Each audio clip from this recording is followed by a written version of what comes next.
సభ్యులు హైదరాబాద్ నగర పార్టీ అధ్యక్షులు స్వర్గీయ మాగంటి గోపీనాథ్ గారి అకాల మరణంతో ఏర్పడిన ఖాళీ వల్ల వచ్చిన ఉప ఎన్నిక మరి జూబ్లీహిల్స్కి ప్రస్తుతం జరుగుతున్న ఉప ఎన్నిక. గోపీనాథ్ గారు 3 సార్లు శాసనసభ్యుడిగా జూబ్లీహిల్స్ నియోజకవర్గంలోని పేదలకి, జూబ్లీహిల్స్ నియోజకవర్గంలోని ప్రతి వర్గానికి విశేషమైన సేవలు అందించిన నాయకుడు. హైదరాబాద్ నగరంలో బీఆర్ఎస్ పార్టీ యొక్క విస్తృతికి ఇక్కడ మరి ప్రతి నియోజకవర్గంలో కూడా ఒక్కటి కూడా తప్పకుండా అన్ని నియోజకవర్గాల్లో పార్టీ గెలుపొందింది అంటే దానిలో కూడా వారి పాత్ర చాలా గణనీయమైనది.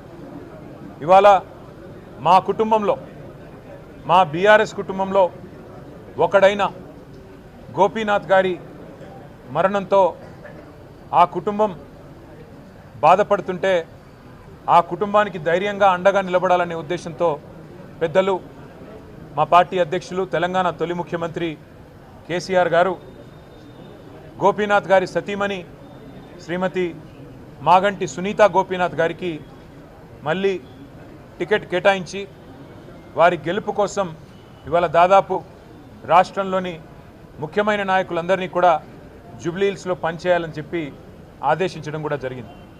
అంటే ఒక్క కుటుంబ సభ్యుడు మాలో దూరం అవుతే ఎట్లా పార్టీ మొత్తం వారికి అండగా నిలబడుతుంది అనడానికి ఈ ఉదంతమే ఒక ఉదాహరణగా నేను మీకు చెప్తా ఉన్నాను. ఇవాళ మాగంటి సునీత గోపీనాథ్ గారు ఆమె ఒక వ్యక్తిగా కాదు, పార్టీగా ఈ ఎన్నికను మేము ఎదుర్కోబోతా ఉన్నాం. ఈ ఎన్నిక జరుగుతున్నది కూడా వ్యక్తుల మధ్యన కాదు. ఈ ఎన్నిక జరుగుతున్నది 10 ఏళ్ల అభివృద్ధికి, 2 ఏళ్ల అరాచకానికి మధ్యన జరుగుతున్న ఎన్నిక. 10 ఏళ్ల పారదర్శక పాలనకు, ఈ 2 ఏళ్లుగా జరుగుతున్న అవినీతి పాలనకు మధ్యన జరుగుతున్న ఎన్నిక. 10 ఏళ్ల రైతు బంధు పాలనకు, 2 ఏళ్ల రాబందు పాలనకు మధ్యన జరుగుతున్న ఎన్నిక. ఇది వ్యక్తుల మధ్యన జరుగుతున్న ఎన్నిక కాదు. మేము జూబ్లీహిల్స్ నియోజకవర్గ ప్రజలకు కూడా మాగంటి సునీత గోపీనాథ్ గారిని గెలిపించాలని అభ్యర్థిస్తూ, వారి గెలుపు వల్ల మీకు రాబోయేది ఏంటిది అంటే కాంగ్రెస్ ఇచ్చిన 6 గ్యారంటీలు మీరు జూబ్లీహిల్స్లో గట్టిగా కాంగ్రెస్ పార్టీకి దిమ్మ తిరిగే విధంగా మీరు తీర్పునిస్తే తప్పకుండా రాష్ట్రం మొత్తంలో కూడా పేదలకి న్యాయం జరుగుతుంది, పేదలకు లాభం జరుగుతుంది. 1,67,00,000 మంది ఆడబిడ్డలు ఎదురు చూస్తూ ఉన్నారు ఈ ఆడబిడ్డ గెలుపు కోసం. ఆ 1,67,00,000 మంది ఆడబిడ్డలు నెలకు 2,500 రూపాయలు ఏదైతే 100 రోజుల్లో ఇస్తామని చెప్పారో 2 ఏళ్లు గడిచినా ఇవ్వకపోతే వారందరూ కూడా అసహనంతో ఉన్నారు, కోపంతో ఉన్నారు. ఈ ఆడబిడ్డ గెలుపుతో తప్పకుండా మాకు నెలకు 2,500 వస్తాయని చెప్పి వారందరూ ఆశిస్తూ ఉన్నారు. వయసు మళ్ళిన పెద్దలు నెలకు 4,000 రూపాయలు వస్తాయని చెప్పి కాంగ్రెస్ పార్టీ ఇచ్చిన గ్యారంటీ కార్డును చూసి మోసపోయిన వారు ఈరోజు ఆశిస్తూ ఉన్నారు. మాకు 4,000 పెన్షన్ రావాలి అంటే మాగంటి సునీత గోపీనాథ్ గెలవాలి, కేసీఆర్ గారు మళ్ళీ రావాలి అని చెప్పి వారు కోరుకుంటా ఉన్నారు. అట్లాగే 2 లక్షల ఉద్యోగాలు అని చెప్పి మోసపోయిన మా తమ్ముళ్ళు, మా చెల్లెళ్ళు కోరుకుంటా ఉన్నారు. ఇవాళ మన అభ్యర్థి మాగంటి సునీత గోపీనాథ్ గారి గెలుపుతో కాంగ్రెస్కు కనువిప్పు కలుగుతుంది. కాంగ్రెస్కు చెంపపెట్టు లాంటి తీర్పునిస్తేనే ఆ 2 లక్షల ఉద్యోగాలు మాకు వస్తాయని చెప్పి మా తమ్ముళ్ళు, చెల్లెళ్ళు భావిస్తూ ఉన్నారు. ఆటో అన్నలు తిరగబడుతున్నారు. మాకు సంక్షేమ బోర్డు అన్నారు, నెలకు 1000 రూపాయలు అన్నారు, మా కడుపు మీద కొట్టారు ఈ కాంగ్రెస్ వాళ్ళని చెప్పి ఇవాళ ఆటో అన్నలు ప్రార్థిస్తున్నారు. మాగంటి సునీత గోపీనాథ్ గెలవాలి, కేసీఆర్ రావాలి, మళ్ళీ మా ఆటో కార్మికులకు మంచి రోజులు రావాలని వారు బాధపడతా ఉన్నారు.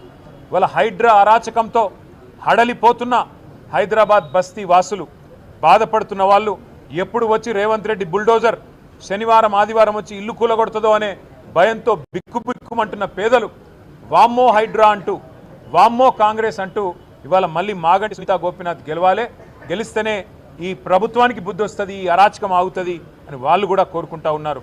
అట్లాగే హైదరాబాదులో నిలిచిపోయిన కేసీఆర్ కిట్లు, మూతపడుతున్న బస్తీ దవాఖానాలు, ఆగుతున్న 20,000 లీటర్ల నీళ్లు, ఫ్రీ వాటర్ ఆగిపోతూ ఉంది. ఇవాళ మళ్ళీ బిల్లులు వస్తూ ఉన్నాయి.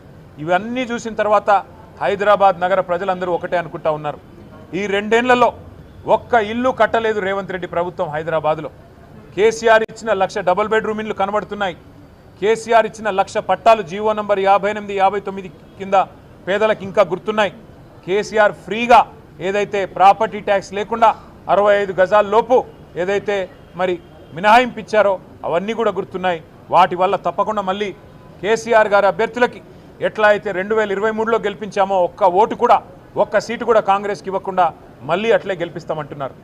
దోకా తిన్న మా మైనారిటీ అన్నదమ్ములు ఎవరైతే ఇవాళ మా ఎమ్మెల్యే లేడు, మాకు ఎమ్మెల్సీ లేడు, మాకు ఒక మంత్రి లేడు ఈ ప్రభుత్వంలో, మా గొంతు లేదు ఈ ప్రభుత్వంలో అని బాధపడుతున్నారో వారు తయారుగా ఉన్నారు. దోకా ఇచ్చిన కాంగ్రెస్కు మోకా మీద దెబ్బ కొట్టడానికి వారు రెడీగా ఉన్నారు. అట్లాగే ముమ్మాటికి ప్రతి వర్గం ఇవాళ పేదలు, బలహీన వర్గాలు 42% రిజర్వేషన్ అని చెప్పి గొంతు కోసినందుకు, చెల్లని జీవో ఇచ్చి మోసం చేసే ప్రయత్నం చేసినందుకు బీసీలు కుత ఉడుకుతున్నారు. వాళ్ళు కూడా బుద్ధి చెప్పడానికి రెడీగా ఉన్నారు. ఎల్లుండి బంధుకాలు కూడా పిలిపించారని తెలుస్తూ ఉన్నది. కాబట్టి ఇవాళ ప్రతి వర్గం వీళ్ళు వాళ్ళని కాదు, దళిత బంధు అని మోసం చేసి అభయహస్తం అని చెప్పి 10 లక్షలు కాదు 12 లక్షలు ఇస్తామని చెప్పి మోసం చేసినందుకు దళితులు కుత ఉడుకుతూ ఉన్నారు. ఈ రకంగా అన్ని వర్గాల నుంచి మద్దతు వెల్లువెత్తుతున్నది. మా అభ్యర్థి సునీత గోపీనాథ్ గారు మంచి మెజారిటీతో తప్పకుండా గెలుస్తారన్న విశ్వాసం మాకుంది. ఇది కేసీఆర్ గారు తిరిగి పునరాగమనానికి, తెలంగాణలో మళ్ళీ ఒకసారి ప్రభుత్వంలో రావడానికి, కేసీఆర్ గారు తిరిగి ముఖ్యమంత్రిగా పదవిని అధిష్ఠించడానికి ఇది మొదటి మెట్టు కాబోతున్నది. గులాబీ దండు జైత్రయాత్ర జూబ్లీ హిల్స్ నుంచే తిరిగి ప్రారంభం కాబోతున్నది అని మేము బలంగా నమ్ముతున్నాం.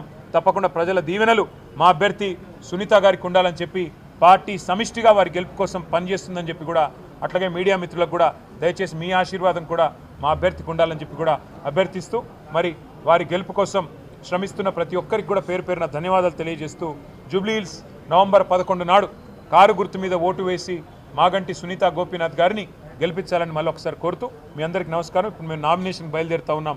వచ్చిన తర్వాత మిగతా విషయాలన్నీ మాట్లాడుకుందాం. Thank you. జై తెలంగాణ.